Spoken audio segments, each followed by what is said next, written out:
Nosso programa está de volta com muitas dúvidas. A gente quer saber sobre os financiamentos de imóvel. Eu estou recebendo aqui no nosso estúdio a Cíntia Sena, que é consultora financeira e vai esclarecer as nossas dúvidas. Tudo bem, Cíntia? Tudo. Boa tarde. Boa tarde, obrigada o convite. O prazer é nosso, seja muito bem-vinda. Eu quero começar entendendo. Essa história de mercado aqueceu, mercado esfriou, o que é verdade, o que é mentira? Porque por conta da crise, o que a gente percebeu é que, de fato, houve uma diminuição em pessoas comprando imóveis, seja à vista, o que já era pouco, ou seja financiado. Realmente, o que teve até no último ano, em comparação lá com 2015, teve sim um desaquecimento em função de vários aspectos que a gente acabou vivenciando. Desemprego, inflação. Então, foi um momento de retração. Então, as pessoas começaram a parar um pouquinho antes de tomar essa decisão, até porque aumentou-se as taxas de juros, teve aquelas trocas de quanto que podia ou não dar de entrada, então você tinha, às vezes, até um planejamento, só que no momento que você foi para fazer essa aquisição, tinha alterado as regras, então você teve que fazer uma adaptação. Voltando agora para esse ano, ainda está nessa, vamos dizer, timidamente, voltando, se restabelecendo, mas ainda temos muita coisa acontecendo.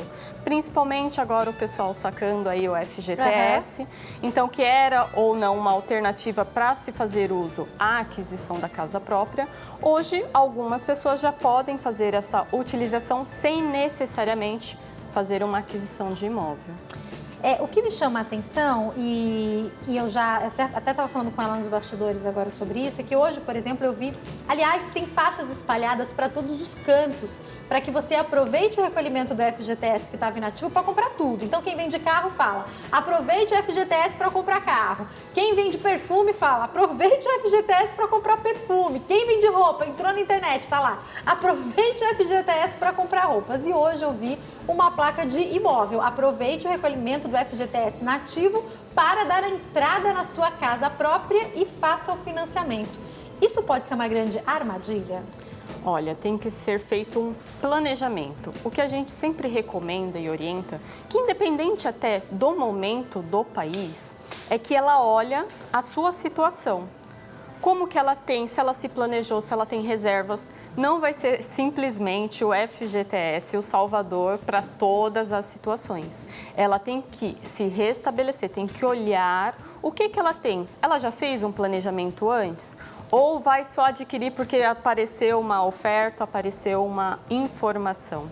Ela precisa entender quanto que ela tem de saldo de reserva, se ela tem valores para dar de entrada, se a prestação vai caber no orçamento, qual que é este montante, e não só se atentar pelas simulações que a gente muitas vezes faz, principalmente lá no calor da emoção, mas parar e analisar outras dívidas que eu também tenho contraída aí ao longo do período. Porque um financiamento de imóvel, às vezes, é quase uma vida inteira, né? 20 anos de financiamento de imóvel para uma pessoa aos 30 até os 50 anos, tudo bem, ela pode adiantar, mas vamos imaginar que não, até quase 50 anos ela vai estar pagando aquele financiamento, Sim, né? Realmente, o financiamento é uma dívida aí de longuíssimo prazo. E a gente não sabe o que acontece nesse período. Então, eu tenho que estar preparada não só para o momento que eu vou adquirir, mas ter o que a gente chama de uma reserva estratégica, pelo menos para os próximos períodos, para que eu tenha esse fôlego e vou conseguindo ter esse sonho da casa própria de uma maneira razoável, equilibrada e que ela não se torne um pesadelo. Cíntia, quando a gente fala de inadimplência, os índices não param de subir, infelizmente. As pessoas estão endividadas. Já estavam, mas com a crise ficaram muito mais endividadas. Esse número não para de aumentar. E a minha preocupação é exatamente essa. Eu conheço e percebo muitas pessoas que estavam financiando o imóvel num valor X que elas podiam pagar, porque quando você vai financiar o imóvel, inclusive, o banco que você pede, esse porque é um empréstimo que você pede para o banco, né? Ele verifica se está dentro de um orçamento possível para você. Mas, às vezes, esse orçamento foi verificado no que você e seu marido ganham. E um dos dois perdeu o emprego, não dá mais para pagar aquele valor. E ninguém se responsabiliza por isso, né? Olha, perdeu o emprego, eu sinto muito, o valor continua sendo o mesmo. Sim. Renegociar, tentar vender, outra pessoa pode financiar um imóvel financiado? Quais as alternativas? Olha, tudo isso é possível sim. O que a gente recomenda no primeiro momento, teve uma das rendas aí perdida, não tem mais, não consegue arcar com aquela prestação que vinha sendo feito, precisa reorganizar. Olhar o que tem de gastos do mês que precisa ser mantido além da casa própria, para que veja qual que é o orçamento que cabe. Porque muitas vezes você parte por uma renegociação, mas não tem ideia de quanto exatamente vai conseguir manter. E o que o banco ou a instituição financeira vai te dar de resposta, você tem que analisar se é ou não adequado. Então, fazer a renegociação é possível sim. Só que vai ter toda uma questão de análise novamente do crédito, de como que a pessoa está não só de renda, mas o quanto que tem de saldo devedor para ver o que é possível ser feito. Se ela mesmo assim vê que não tem como, não tem condições, fazer a venda da casa é possível, só que ela tem que analisar o que ela vai ganhar ou perder com esta venda. Qual que foi o objetivo primário lá naquela aquisição? Eu vou para um aluguel? Ou eu vou pegar esse recurso, comprar uma casa menor? Tudo isso tem que ser analisado, até porque no momento que ela fez a aquisição, porventura o valor daquela época da casa era hoje pode estar igual ou até com essa queda um pouquinho, ter caído esse preço. Então, não só olhar a renegociação ou a venda, mas tudo que está em volta. Então, eu tenho que fazer esse diagnóstico. Posso ir, sim, para um refinanciamento, se eu vender a pessoa que comprar, se ela tiver análise de crédito aprovada, ela pode continuar com a dívida e você receber a diferença. Só que o que é mais importante, analisar não só essa dívida principal. Muitas vezes a inadimplência não é por conta de um financiamento imobiliário, não é por conta de um financiamento, por exemplo, de um carro, mas cartão de crédito, cheque especial. O problema não está no valor dessa casa que você está comprando, não. Né? São vários outros detalhes, não. né? Então, eu tenho que olhar o que eu tenho ali em volta que está fazendo com que eu não consiga mais arcar com aquilo que é mais importante para mim. E fazer essa redefinir os planos, as metas, porque esse gasto que vai no dia a dia é o que mais consome e às vezes dá até mais que a parcela do financiamento. Muito importante isso que você está falando, Cíntia, porque às vezes a pessoa pensa que a resolução do problema dela está em vender aquela casa que ela não está conseguindo pagar um financiamento. Ela vende a casa e num próximo passo errado, de novo ela vai ter problemas. Então, não, eu vou para o aluguel, vai para um aluguel muito alto, pegou esse valor, eu vou comprar, uma coisa que eu vejo, né? Não, eu vou comprar um carro zero dos meus sonhos. Ótimo, você tem dinheiro para pôr o combustível nesse carro zero, para pagar a manutenção desse carro maravilhoso. Então, eu acho que todas essas questões são importantes porque a pessoa pode entrar em outra armadilha. Um passo antes de vender a casa é se organizar financeiramente, né? Totalmente. O que a gente fala tem que ter ali por que eu estou tomando esta ou outra decisão. Eu tenho que entender todo o processo e principalmente se eu tenho dívidas, não estou conseguindo arcar, eu não tenho o hábito de poupar. Simplesmente vender a casa, o dinheiro vai estar acessível e eu não tendo esse hábito, essa mudança de comportamento, realmente eu vou fazer um destino para esse recurso, que eu nem vou ter mais casa, vou provavelmente estar morando de aluguel e não vou ter realizado outras coisas e com mais dívidas. Talvez com valor que não dê para comprar outra casa inteira, né? Porque provavelmente se você está parando aí um financiamento no meio, mesmo que você retroceda um pouco, compre uma casa menor, pelo que a gente tem visto, as pessoas a partir dos 5 anos já estão começando a ter dificuldade para pagar. Então, não é um valor que provavelmente vai dar para comprar uma casa. Então, você vai entrar em outro financiamento, você vai guardar esse dinheiro e morar de aluguel, tem que se saber qual vai ser o próximo passo. Não é só vender e depois ver o que faz, né?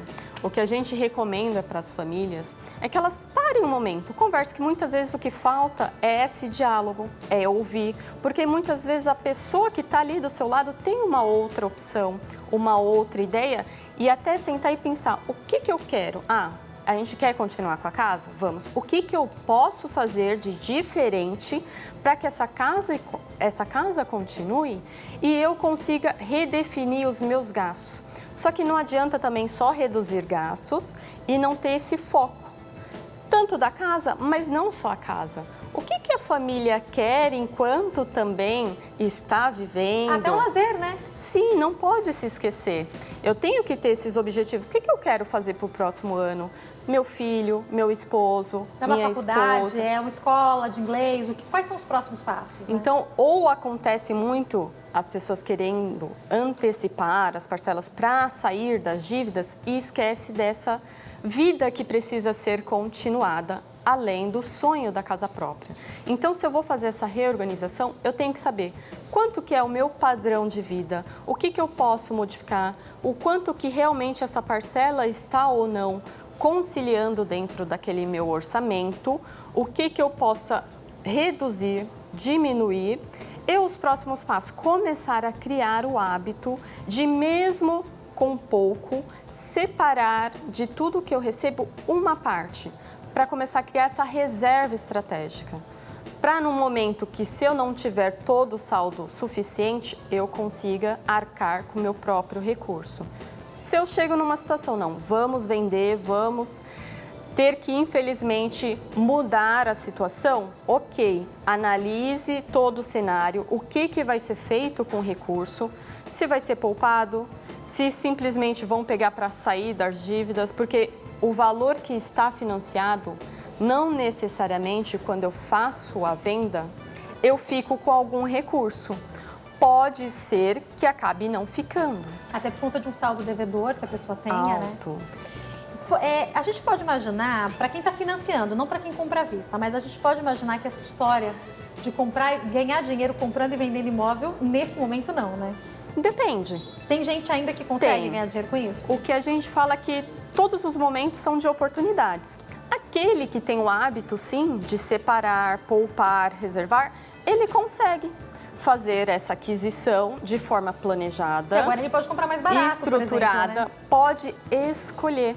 Então, o mercado, para quem tem o recurso, está muito propenso a negociar, a reduzir, a fazer essa pesquisa. Então, você consegue ver até regiões que seriam mais caras, que você consegue fazer essa redução em função de você ter o recurso. Para quem está assistindo e já decidiu, não, eu preciso vender a minha casa, não quero, está financiado, tem uma dica para vender? Tem. Primeiro você tem que ver, fazer a pesquisa de quanto que realmente está valendo essa casa no mercado. Tanto vai então em algumas imobiliárias. Eu até brinco que eu vendi uma casa em 1 mês e meio sem nem ter ideia de como que aconteceu, mas aconteceu. Uhum. Então, às vezes, é você estar aberto que você não quer mais ficar naquela casa. Então, você já tem que ter o pensamento e o sentimento que aquela casa, a missão dela contigo... Desliga dela, né? Tem que desapegar. Porque as pessoas que forem até sua casa visitar, ela precisa também se sentir que ali é o ambiente para ela. Então, como recomendação, desistir, não vai dar certo, já começa a planejar para onde eu vou, qual bairro, qual local, qual o valor que me cabe de aluguel, para que eu consiga já fazendo essa saída. Que pode ser que seja rápido, pode ser que seja demorado, então eu tenho que ter esse planejamento. Tem um tempo médio de demora? Olha, a média, cerca de 6 a 2 anos. Uhum. Mas vai depender de situações e situações. Assim como vai ter aquelas pessoas que vão estar com recurso disponível para fazer a aquisição daquela casa, você consegue sim se reorganizar nisso. Então a orientação é, primeiro já se desapega, coloca essa intenção da venda, deixa a casa organizada, se tiver ainda alguma coisa ali para ajustar, se possível, já ajusta e seja sempre sincero com as pessoas que vão ali visitar, porque ela vai ser um ambiente para ela. Eu tenho algumas perguntas em tudo isso que você falou. Uma delas é, as pessoas, eu conheço muitas pessoas que tiveram o hábito, os meus pais, por exemplo, fizeram muito isso, juntar dinheiro, então você compra uma casa financiada e pagar em 3, 4, 5 anos, porque junta dinheiro e depois abate das últimas prestações sem juros.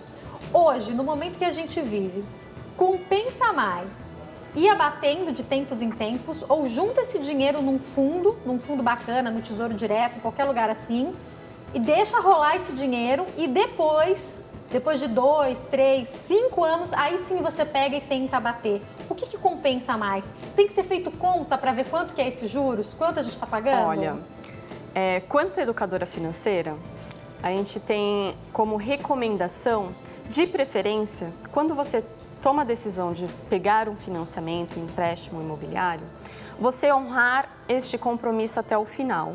Se possível, não antecipando. Se eu tenho recurso, eu começo a guardar, reservar, principalmente criando esse hábito. Óbvio, não contraindo outras dívidas. Então, se eu tenho condições de formar um caixa, de começar a salvar uma parte do meu recurso, eu saí um pouco do foco de querer eliminar única e exclusivamente essa dívida. Então, eu tenho que manter este recurso comigo. Se eu tenho condições de pagar, continuar pagando a parcela. Aonde eu vou aplicar? Independe, aí vai ser o que a gente vai começar a falar. Começa a pensar em outros objetivos de vida. Você já fez a conquista da casa, cabe no orçamento, tem outras coisas que você quer viver também. Não precisa simplesmente pensar e focar em eliminar essa dívida, que é o que a maioria faz, muitas vezes pensando só em ganhos percentuais aí monetários. Mas o ganho de você ter um fluxo de caixa, o ganho de você ter uma reserva, até para, se você quiser amortizar 2, 3, 5, 10 anos, você tem, mas continua com ela. Porque as parcelas, elas vão diminuindo ao longo do período. E enquanto isso, você está curtindo a sua casa e está usando o recurso para outros objetivos de curto, médio e longo prazo. Você está vivendo, né? Isso é importante. Sem ser escravo do dinheiro, né? Nunca. O dinheiro... Ter dívidas, por exemplo, imobiliárias, não são ruins. Elas só precisam ser feitas de forma consciente. E eu ter essa dívida, assumir e manter e, ao mesmo tempo, conseguir fazer uma reserva, melhor dos mundos. Então, eu não recomendaria pegar algum valor para ir e canalizar única e exclusivamente no imóvel. Se ela até pensar em fazer isso, eu prefiro que ela comece a remodelar, que aí é um modelo mental, uma forma que a gente aprendeu de se fazer. Então, mudar para não focar numa coisa só, mas focar em outras coisas que eu também posso construir ao longo dessa jornada. Cíntia, juros de um financiamento versus aluguel, como fazer a melhor escolha? Então, tá bom. Se eu hoje pago um aluguel, eu tenho que ver quanto que é essa parcela, qual que é esse valor. Para tomar a decisão para ir para um financiamento, essa parcela ela tem que estar ou muito próximo ao valor que eu pago de aluguel, ou, se possível, menor. Se ela é alta, além daquilo que eu pago do aluguel, eu tenho que ponderar se esse valor efetivamente vai caber e compensar. Ou ainda, se essa parcela ela é acima do que eu pago de aluguel, eu começar a fazer como simulação, que eu estou pagando a parcela cheia, continuar no aluguel, a diferença eu começar guardando, por exemplo, a reservar, né? Para ver se eu vou ter mesmo condições de assumir aquela prestação. Finge que você está pagando a prestação, é isso? Finge que está. Paga o aluguel, sei lá, pagou 1.500. A parcela da casa que você quer com financiamento fica 2.500. Vai guardando mais 1.000 por uns meses para ver se isso vai dar certo. Com certeza. Pode ser que nessa avaliação, mesmo ela conseguindo pagar o aluguel e separando uma parte, ela pode sim pensar, eu posso continuar com o aluguel e continuar separando essa parte e ao longo de um período muito menor do que do financiamento, ter ou um valor maior para a entrada e, consequentemente, ter uma parcela até próximo ao aluguel, ou ainda até ter um recurso para comprar sem prestação nenhuma. Porque os juros é alto. E o que é legal falar do aluguel está num período baixo. Então, E, aliás, as pessoas estão aceitando... Eu tenho uma amiga que mora num condomínio e a gente estava vendo algumas casas ali só por curiosidade, porque o condomínio é maravilhoso. Se vocês verem os valores, e aí a pessoa ainda fala assim, não, mas aceita a negociação, manda uma proposta. Está perfeito. Muitas vezes você morar num ambiente que para você é super agradável e se Num você bairro que você gosta, né? E se você fosse comprar, financiar, a parcela seria muito mais alta do que o valor que está sendo possível pagar hoje. Então eu tenho que olhar o que eu quero. Será que é só ter a questão de ter um ambiente que eu falo que é meu, mas está financiado, ou a qualidade de vida de estar num ambiente que cabe a parcela de um aluguel no meu orçamento, que eu consigo assumir, me comprometer, mas estou bem também. Você está falando, assim, me faz... Já conversei com muitas pessoas sobre isso e as pessoas às vezes abrem as suas contas e às vezes o valor dos juros que a pessoa olha no mês, quanto que eu estou pagando de juros do financiamento, é um valor que dava para ela estar pagando um aluguel mais baixo, morando no mesmo lugar, vivendo com mais qualidade de vida, ou guardando o resto, ou aproveitando a vida. Eu sei, a gente tem isso inculcado, tenho que ter a casa própria, mas será que tem que ter mesmo? Essa é a grande questão, né? Pode ter. A questão é quando que eu quero ter essa casa. Muitas vezes a gente... Porque é um compromisso alto de valores, né? Total. A gente acaba assumindo, eu tenho que ter uma casa própria até X idade, ou eu casei, eu tenho que ter a casa própria. Será? Eu tenho que começar a pensar o que eu preciso. A casa própria é uma cultura nossa de ter algo nosso, um teto, é chamar de meu. Morar de aluguel ainda é uma questão, não é meu, eu estou pagando algo que eu não vou ter o retorno. Mas se eu faço um planejamento do que eu quero, quais são os benefícios, o que eu estou buscando, e não vou deixar de ter essa casa própria. Porque você vai estar guardando, o valor de repente que você estaria pagando de juros mais o aluguel, mais no seu financiamento, você paga o aluguel e o resto você pode guardar para em menos tempo comprar uma casa, Sim, né? essa é a ideia, é segurar um pouquinho, deixar, fica no aluguel, vê um bairro bacana, um lugar que você gosta, ambiente, que caiba no valor e ainda você consegue separar. E um tempo muito menor do que os 30, 40 anos de financiamento, você vai poder sim ter a sua casa própria, provavelmente até às vezes no mesmo local, no mesmo bairro, que você vai conseguir negociar de uma forma muito melhor. Talvez é sair um pouquinho desse imediatismo e falar, não, eu posso, vamos planejar, vamos fazer com calma, com cuidado, que é possível sim. Cíntia, para a gente finalizar, a sua fala me faz lembrar o seguinte, né? Às vezes a gente entra no financiamento ali para pagar por 30, 40 anos e quer porque quer aquele financiamento porque tem que ter a casa própria. Aí você faz as contas e vê que se você poupasse por 10 anos, você conseguia comprar uma casa semelhante. O mesmo valor da prestação, ali você juntando por 10 anos compraria. Aí a gente fala, mas 10 anos é muito tempo. E 40 anos, gente? A gente tem que parar para pesar isso, né, Cíntia? Isso, com certeza. Essa questão, 10 anos é muito, só que na hora que eu estou fazendo um financiamento, eu acho que esqueço, eu só penso na parcela que cabe no meu orçamento. Só que o que é legal de pensar, quando eu entro nesse financiamento, não é porque eu comprei a casa, ela é minha. Se eu deixar de pagar as parcelas 3, eu já posso ter o bem retomado. Então, eu tenho que ter todo um planejamento, todo um cuidado e muitas vezes postergar esse sonho para que ele seja feito de forma concreta, consciente, vai dar muito mais resultado, muito mais frutos. Cíntia, eu tenho que encerrar. O que acontece quando a pessoa não paga por 3 meses e esse imóvel... O que pode acontecer? A pessoa vai perder o imóvel. Ela recebe o valor que ela pagou de volta? Depende. Então, o que acontece? Quando a pessoa não consegue pagar, tenta contato, tenta 3 parcelas, já é possível de ter essa ação de retomada do bem. A instituição financeira que retoma, a interesse dela não é ficar com o bem, é fazer o recurso financeiro aparecer. Então, ela vai ter todo um processo de leilão, de venda. Quando acontecer a venda, vai se apurar o saldo devedor da dívida, quanto que conseguiu desse imóvel abater. Se sobrar? Se sobrar, ela vai receber de volta. Se não sobrar, pode ainda acontecer dela continuar com a dívida, porque o valor do imóvel vendido não foi suficiente para arcar com a dívida toda. Percebeu que não está conseguindo pagar? Procure ajuda o quanto antes, né? Com certeza. Não deixa virar uma bola de neve. Quem quiser entrar em contato com a Cíntia, cintia.sena@dsop.com.br e o canal do YouTube, youtube.com/CínthiaSena com 2 N's, né, Cíntia? Foi um prazer, viu? Prazer. Muito obrigada. Uma ótima tarde. Gente, chegamos ao fim. Amanhã no nosso programa tem o quadro Economia Doméstica. A gente também vai falar um pouquinho sobre a prisão provisória convertida em prisão domiciliar, assunto que deu o que falar. A gente vai entender a história real da lei, tá? O que é válido de verdade.